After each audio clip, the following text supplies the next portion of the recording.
स्वयं सुदामा जी खा गए।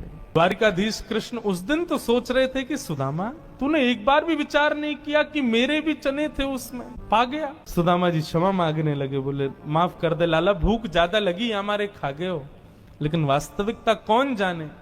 सुदामा जी महाराज फटी टूटी झोपड़ी में रहते हैं, उधरी हुई धोती पहनते हैं, अन्न जल का तो कोई ठिकाना ही नहीं है, ऐसे घर में रहते हैं। पत्नी बोली द्वारिकाधीश आपके मित्र हैं, आप जाते क्यों नहीं कभी उनसे मिलने। सुदामा जी बोले कहीं मेरी दशा देख करके कोई ये ना सोचे गरीब है, भिखारी मांगने आया, इसलिए मुझे अजीब लगता है। और दूसरी बात ये कि मैं कृष्ण का सखा हूं, अब कृष्ण तो बढ़िया राजकीय वेश में रहता है, अब मैं ऐसे रहता हूं, कोई मुझे देख करके कहीं ये ना सोचे ये कैसा सखा ठाकुर जी का, इसलिए मुझे लगता है कि मैं यहीं से ही उनको भज लूं, उनके पास ना जाऊं।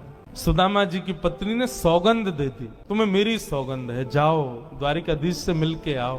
पत्नी की सौगंध मान करके सुदामा जी आज विचार करने लगे, जाऊं?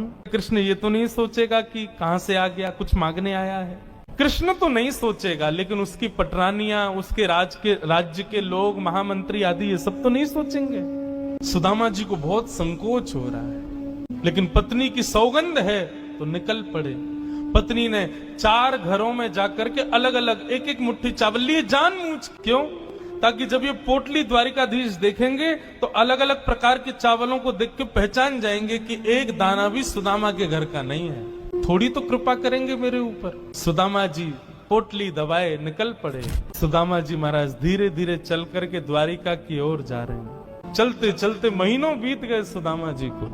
तभी एक व्यक्ति से बोले भैया द्वारिका नगरी कितनी दूर रह गई है अभी यहाँ से। व्यक्ति हंस करके बोला भगवान आप गलत आ गए हो। बोले गलत, कितनी दूर आ गए? बोले अभी आप कम से कम 50 कोस और पीछे जाओ, वहां से एक रास्ता